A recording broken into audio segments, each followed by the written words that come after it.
तो hello guys, कैसे हैं आप सभी लोग बढ़िया होंगे, मस्त होंगे। तो कल इंडिया और इंग्लैंड का मैच था और कल का मैच थाला फॉर ए रीजन हो गया। तो इसी बात पे अपन चलते हैं अपने एपिसोड की तरफ। एपिसोड 9। त्वचा। तुमने अच्छा काम किया। अब घर जाओ और अच्छी तरह आराम करो, फांग न्यायशुई ने अगस्त पहाड़ी गांव लौटने के बाद कहा।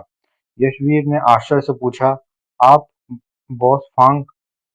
फांग न्यायशूई ने थकी आवाज में उत्तर दिया, मुझे आज की घटना की रिपोर्ट कप्तान सिंह सेन राठौर को देनी होगी। आखिर 2 लोग मारे गए और उस अजीब मेढक कुंग-फू फांग के बारे में भी बताना होगा। वह साधारण अजनबी नहीं है, भले ही वह मनुष्यों के प्रति शत्रुतापूर्ण न दिखे, पर सतर्क रहना जरूरी है। फिर अचानक कुछ याद आया, यह लो आत्मा नाग मरहम, बाहरी घावों पर लगाना, कल तक घाव भर जाएगा। हर चौकीदार को महीने में 2 शिशिरियाँ मिलती हैं। धन्यवाद बॉस फांग, यशवीर ने आदर से कहा। कल खरगोश पहर पर नहीं मिलना, देर मत करना। यशवीर की साधना। घर पहुंचकर यशवीर ने पानी पिया और दिन भर घटनाओं के बारे में सोचने लगा। आज की साधारण गश्त में भी 2 जानें चली गई। अगर उसका भाग्य साथ न देता तो वह झाऊ नियान और ली एर की तरह मर जाता।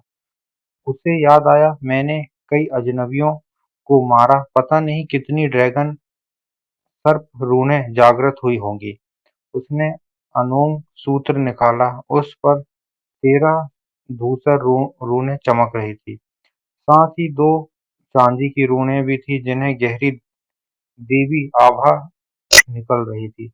शायद कई धूसर रूनें मिलकर ये चांदी रूनें बनी हैं, उसने सोचा। क्षण भर उसने चांदी रूण को आत्मसात करने का विचार किया, पर तुरंत रुक गया। अगर शक्ति संभाल न सका तो उसने धूसर रूणों को दानव विनाश की 7 मुद्राओं का अभ्यास किया।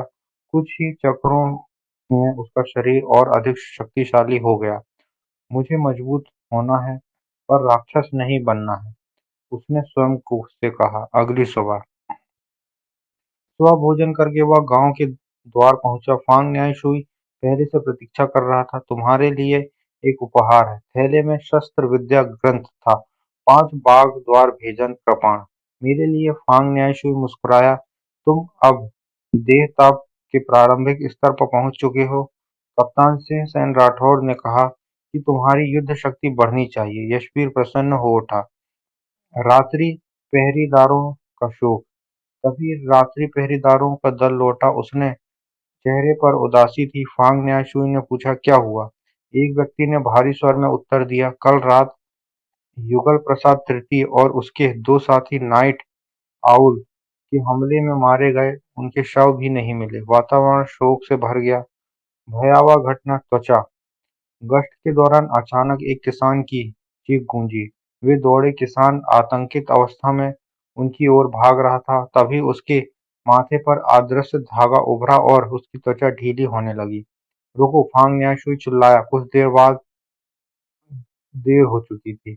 वह चीखता हुई आवाज के साथ उसकी पूरी खाल उतर गई। रक्त रंजित शरीर जमीन पर गिर पड़ा, पर जीवित था। वह रेंगते हुए बचाव बोला, और तभी उसकी उतरी हुई मानव त्वचा अचानक उठी। किसी जीवित प्राणी की तरह वह हवा में दौड़ पड़ी। यशवीर और फांग न्यायशूई स्तब्ध रह गए।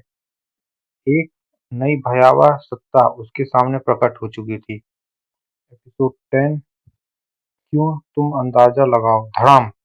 फणिनाथ शेखावत के पैरों के नीचे की धरती फट पड़ी और तीर की तरह भागती हुई मानव त्वचा, अब जिसे लोग चर्म भक्षक प्रेत कहने लगे थे, की ओर लपका। हवा में उसने अपनी लंबी कृपाण घुमाई। चर्र! प्रेत 2 टुकड़ों में बंट गया। कटे हुए चमड़ों के साथ अत्यंत क्षीण काली सुई निकली और फणिनाथ ने तिरस्कार से हूँ किया और क्षैतिज वार से उसे नष्ट कर दिया। ये चीज आखिर है क्या? बुदबुदाया अचानक। सावधान! यशवीर चिल्लाया और अपनी कृपाण सीधी फणिनाथ की ओर घुमा दी। एक पल को ऐसा लगा जैसे वह उस पर वार कर रहा हो, पर अगले ही क्षण पीछे से आती एक चर्मभेदक प्रेत दो भागों में बढ़ चुकी थी। चारों ओर सरसराहट हुई। खेतों में 6 चर्मभक्षक प्रेत निकलकर उन्हें घेर चुके थे। यशवीर मन में कौंधा, इन दुष्टों को कितने गांव वालों ने जान ली होगी। खुद को संभाल लेना यशवीर, फणिनाथ गरजा। तीनों प्रेतों पर टूट पड़ा। यशवीर की बाकी 3 की ओर लपका।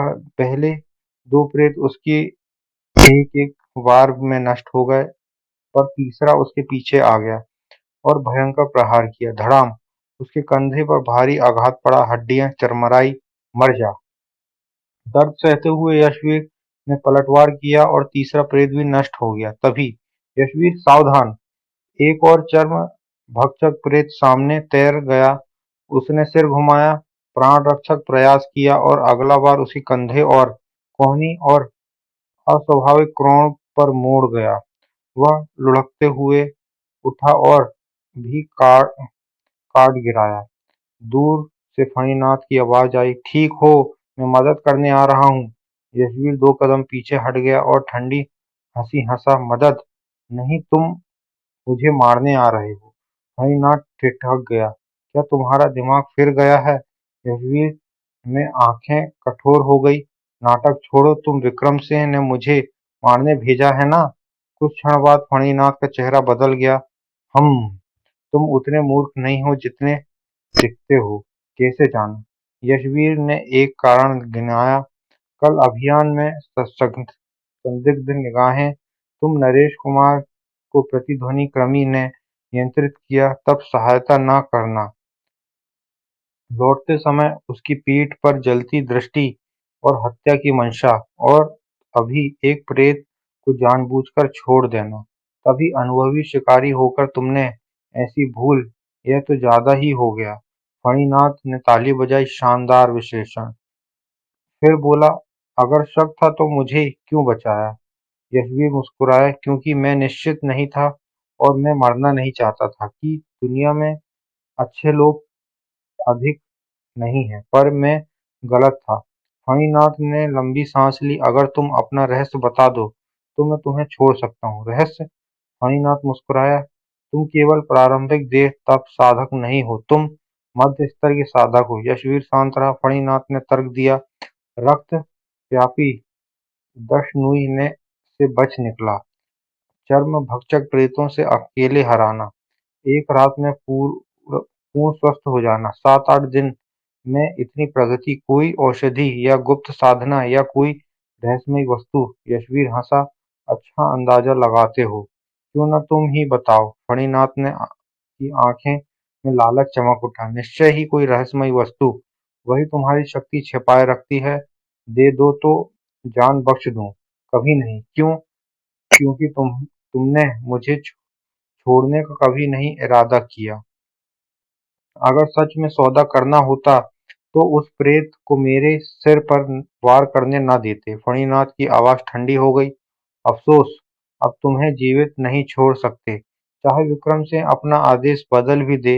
वह हंसा, तुम उसे हमेशा साथ रखते हो, तुम्हें मारूंगा तो वह मेरे ही होगी।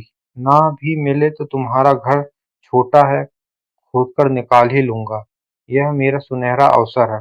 उसने कृपाण पकड़ी, एक लड़के परलोक जाने के लिए तैयार हो? यशवीर ने गहरी सांस ली, फिर आकाश जैसी उजली मुस्कान के साथ बोला, तुम्हारी ज्यादातर अंदाजे सही हैं, पर एक बात गलत है। वह सीधा खड़ा हुआ, मैं मध्य स्तर का साधक नहीं हूँ। ठीक है गाइस, एपिसोड को यहीं एंड करते हैं। आगे का एपिसोड कल सुनेंगे।